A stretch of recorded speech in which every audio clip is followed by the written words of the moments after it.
Hi, everybody. So today is going to maybe look a little bit different. I don't have a guest for today. That's kind of yikes.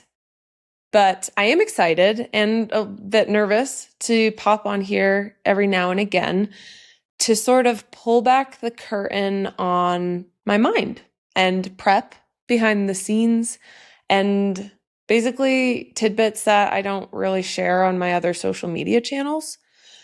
It's not really going to be super fancy or refined. I'm really just talking and sharing what's up. I hope that you like this, let's call it like an off-season series. I'm sort of excited to see. It's kind of an experiment of whether this is actually interesting to anyone at all outside of my own brain. So let's get into it. I have been thinking a lot about motivation, especially in this off season, because to be honest, I get asked all the time about why I keep going. And that's been one of the most surprising things, I think, especially the last few years. I've been asked so much about motivation and retirement for years when I've still been at the top. Even this year, it was one of the best seasons that I've had in my career. And it was definitely the highest level of slalom that I've ever achieved. And that's 16 years into it. So I've said this since the beginning, and I'm just going to kind of keep repeating it, I guess. It's not about records or numbers for me. That's really for my publicist and my team and my agent. They keep track of that. Having said that, last season was truly incredible, and I do have my entire team to thank for that. We put so much work into it, and to see that level of skiing, especially in slalom, really come to light in the races was spectacular. 9 slalom victories out of 10 races. And never could I have imagined that we'd wrap up the slalom globe before the end of January, before the Olympics. My 6th overall globe, which I guess ties the most for women to this point, and returning to the top of the Olympic podium after 12 years in slalom, returning to the top of the Olympic podium in slalom after 10 years, apparently by an historic margin. The thing about that race, though, was that I didn't really ski to protect anything or to defend something, or to ensure that I'd even make it to the finish. And with a big first run lead, I potentially could have skied more protective, but I didn't do that. I skied my heart out. It was the best run of slalom that I've ever done on that stage. And letting go of the what ifs and taking the risk that it all might not work out, skiing the turns that I wanted and really dreamed of skiing in that environment is hard to describe how that feels. I wish you could feel it. It's incredible. But maybe what makes me the most proud is something that most people don't really see or pay attention to. I was ranked 30th in giant slalom, and then getting back to form after that Killington crash. And I ended the season back in the top 7. I was ranked 4th. And that is a monumental step for me, for my whole team. And it likely went unnoticed by most people. But for sure, now that I'm 31 and retirement and motivation are a common question, I actually think it's a question that's starting to become more valid. So, what's next? Well, we're still doing this thing, right? Challenge is something that motivates me, but I think it's a little bit more specific than just challenge, because challenge for the sake of challenge seems a little bit silly, if I'm being honest. And I'm realizing that it's more about curiosity. I just want to learn what's around the corner. And I want to see if the work that I do right now can impact what's around the corner in a positive way. And it motivates me to do that work right now and to be open-minded and to try new things. So yeah, I'm motivated by curiosity, and where that comes from within the sport has kind of shifted and morphed over the years. Ski racing is unlike so many other sports. And I think that's one of the reasons most people don't really understand it, beyond the fact that there's just ongoing struggles with broadcasting rights, and that limits how people can actually watch the sport. So beyond that, it's kind of the variables on any given day, which are so many and so extreme, and so much that's outside of our control. You can take any given race and the preparation that we do before that race, and we'll try to get as close to the conditions we expect to see and the environment that we expect to see. If it's going to be low elevation and maybe softer, more wet snow, then we'll try to replicate that kind of environment. You do your best to predict. But what ends up happening on race day, a snowstorm could come in, you get a cold front. Maybe it's outrageously warm. All of these things that were not necessarily predictable, even just the week or 2 weeks beforehand.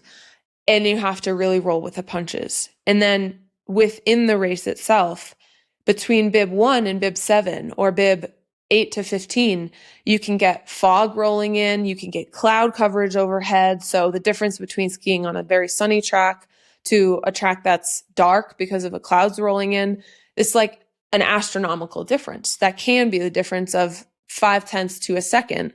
And that can be the difference of a win or a third or a fifth or sometimes a 10th place.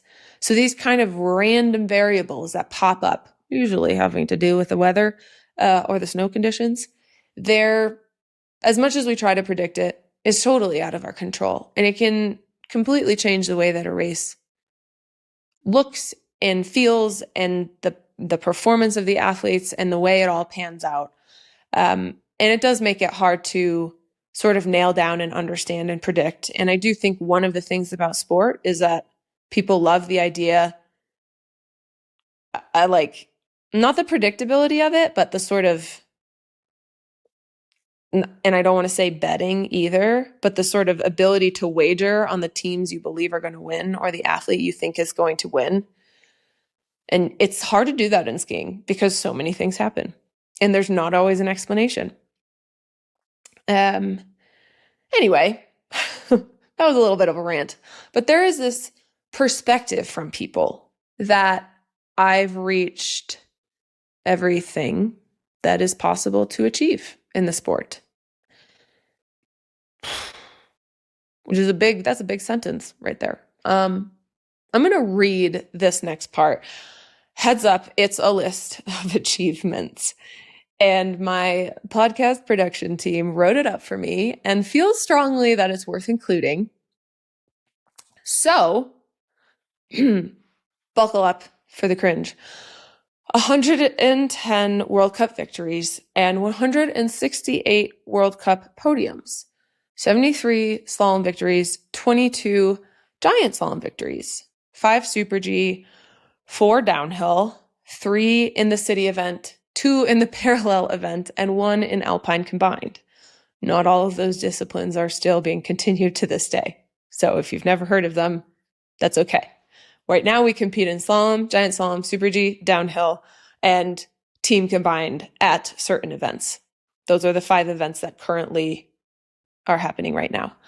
But anyway, over the course of my career, we had all of these other events come in at different periods of time, and those are the things that I've been victorious in. 3 Olympic gold medals, 1 silver, 15 World Championship medals, and 8 gold, including a gold in Super G, which is something that people do actually forget about. 6 overall World Cup titles, 9 slalom titles, 2 GS titles, 1 Super G title. So that's 18 Crystal Globes. The fact that I just read that and the number of times I said shows you how uncomfortable it is for me to say that. My apologies. But talking about all of that does make me feel like a little explanation of what all these events and disciplines and the lingo around titles and globes actually means. And maybe we should do a separate solo episode session on that. So let me know in the comments around this episode if you would like that, if it would be helpful to go into like disciplines and events and kind of skiing lingo. Most people listening to this right now might already know that, but for anybody who's new, hopefully new listeners are coming in. And if you feel like that could be helpful, let me know.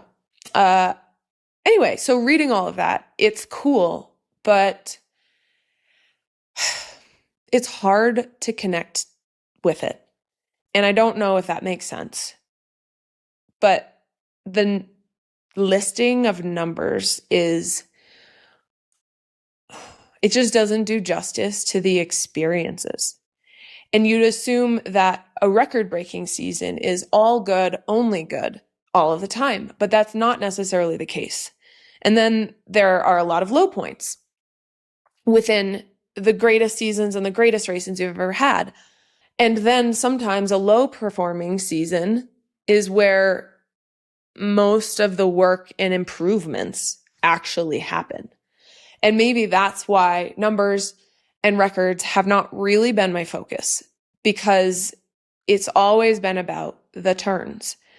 And that's what I can feel. The turns and the technique is how I connect. The feeling that I get from figuring out things in training and seeing that impact my times and my speed and potentially upcoming races. I simply love skiing. And I still feel like there's more in that. There's more to give. And I feel curious. I feel that curious energy that's like, it's like beckoning to me. And it feels like that's coming a lot right now from Giant Slalom and even Super G. I'm really curious to see if I can continue to level up in GS. And the level of competition right now is so high. And the women are skiing more precise and more powerful and faster than when I won my last GS Globe. And I think that's really exciting. I don't know if I can consistently win GSs or win at all. There were moments this past season where I felt like that level was within reach. And then there were a lot of moments where I just thought, I'm not sure that I can do that. And that's so awesome. Because it's like, first of all, rising tide lifts all ships. And seeing that level of women skiing is super cool. And second of all, okay, let's find out. And then Super G, it's been such a passion project for really my whole career. Getting back to the start of a few Super G races this season was so exhilarating, and it was nerve-wracking and extremely challenging. I really stepped out of my comfort zone. And each time I crossed the finish line, my first thought was, let me do that again. And that feeling is what tells me that I have something to give in the event. There are several very clear things that I have needed improvement on to have a shot at even being competitive or remotely competitive in Super G. And I do think a lot of that comes with repetition on the skis and more exposure to skiing at that speed, kind of letting the brain relearn what it feels like and how to process gates and terrain and snow conditions and everything that happens at that specific speed. So that's where my head's at for now. And as we get closer to the on snow portion of our summer training and prep block, we'll just kind of see where it all goes, I guess. I've also been thinking a lot recently about this idea of a comfort zone. And especially a couple weeks ago in New York City, we were there for a week, and it was a week full of activities, including my first 2 ever live recordings of What's the Point? And you'll see those later when season 2 is released. My collaboration with Rivian Performance House, the ESPYs, Time 100 Sports Gala, Adidas and AG1 appearances, Fanatics Fest, my first time doing anything at Fanatics Fest, and the World Cup football final. Needless to say, it was a lot and it was packed into 1 week. And people seem to be surprised when I say that this stuff takes me so far out of my comfort zone. It does not come naturally at all. I am naturally an introvert. Making small talk on red carpets and taking selfies with people that I look up to, feeling confident at award shows, that is not really me. I am comfortable when there's a helmet and goggles covering my face. And if I'm being honest, it can certainly be fun, but I feel very out of place. I feel like it's an out-of-body experience. And I'm sure that there are many of you out there who know that feeling.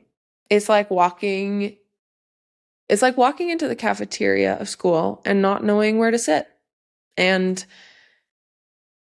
the moment when you look around the room and nobody's standing up to say, come sit with me, it's like my worst nightmare. Is why I would not go to the cafeteria at school unless somebody was with me specifically. Even though that's all pretty far out of my comfort zone, I have learned to learn from it. And I've learned a lot.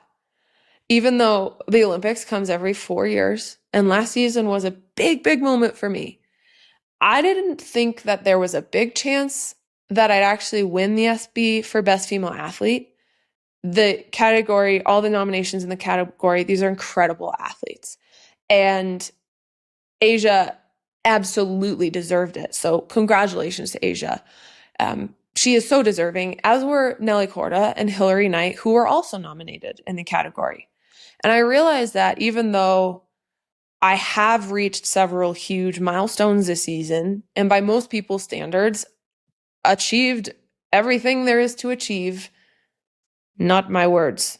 That's what other people have said. There are still so many people out there who aren't really aware of the sport. And that feels like a really big opportunity. It's very exciting for me. My whole team, we're all working a lot on some really fun, cool projects. What's the Point is definitely one of them. And that will hopefully bring a little bit more awareness to our sport. But most importantly, I have realized that the platform that I do have is not to be taken for granted. It's given me the chance to talk about things that are important for me. Grief and PTSD and mental health, access to sports, and particularly access to snow sports, cancer research and awareness, climate change. Those are just to name a few. I recently got to chat with Anderson Cooper on his podcast, All There Is, and that was so impactful for me. I've gotten feedback from that from a lot of people that it was for you too, which is what makes having those conversations worth it or mean anything, because otherwise you're just reliving your pain with somebody. But to know that it actually has an impact on others and maybe makes others feel less alone, that's really important. And I only get to do that because of a platform that's been built over years through the sport. And I'm grateful for that. Okay, so I have been rambling for quite some time now, and we're going to wrap this up soon. But I wanted to touch on something. I've just been getting a lot of questions about it. A couple of things. So particularly our off season, I get a lot of questions about what this looks like. And even after the Olympics, everyone was like, so do you get time off now? Where are you going on vacation? I was like, actually, we have 6 more weeks of racing before our season ends immediately after the Olympics. So we kind of just had to like perk up and go, right? I actually really appreciate that, because a lot of athletes experience after the Olympics, they experience something that is known to be like this post-Olympic letdown. Some athletes have talked about depression. And it's this idea that you have this enormous event you've been training for at minimum the last 4 years and potentially for your entire life and career. And that no matter how that event goes, at some point it's just over. And you would think, oh yeah, well then it's the next thing. But it's hard to focus on what's next when you have so much effort centered around that one thing. So I've been really fortunate. I'm very grateful that I compete in a sport where there is a competitive season that starts long before the Olympics and continues long after. And we are equally as invested in that competitive World Cup season as we are in the Olympics. The Olympics is like this weird alternate reality or almost like a vortex. And then you just kind of come out of it and continue the rest of the World Cup season. And I think that helps with not feeling kind of let down after it. So anyway, then following the season, we dive into off-snow camps for equipment testing. And then June and July is primarily strength and conditioning block with 2-a-days every day. 2-a-days are when you do 2 workouts in a day. And it's just very common in ski racing that we're working out anywhere from 4 to 6 hours a day with a session in the morning and a session in the afternoon. And then if you're doing media or appearances or other commitments during that day, you kind of work those sessions around it. So when I do go to New York City and often get comments like, you should be doing your work, everyone else is working, you're not necessarily seeing that in what I'm posting on Instagram, but I'm always finding a gym wherever I go, to the point that we determine where we're going to stay, our lodging in any city or any place based on the proximity to a gym that has the equipment we need. So it's always part of the deal every single day, no matter what else I'm doing. And now we're about to head to the Southern Hemisphere to do our kind of core on-snow training camps before heading to Europe in October for the final prep before the World Cup season starts. And from there, it's World Cup races every weekend in different countries and sometimes different continents until late March. It's maybe similar-ish to the Formula One schedule, but we're mostly based in Europe with some North American stops as well. Which brings me all to a point that seems mind-boggling to anybody that I've ever told, including many of my sponsors and partners and people within my own team, which is that I really only spend about 4 to 5 weeks at home, like my house in Colorado. And also, I only get about 5 weeks of the year of concentrated time with my fiance, Alex.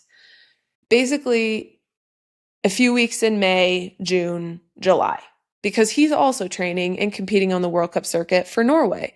And mostly the men compete at different venues than the women. And that kind of means that we don't get much time to spend actual quality time together, let alone plan a wedding. So, no, we haven't actually started our wedding planning yet. And that does not stress me out. I know who I want to spend my life with. And I've been asked so much about this, which is understandable. But at this point, we're just trying to actually enjoy the limited time we get to spend together.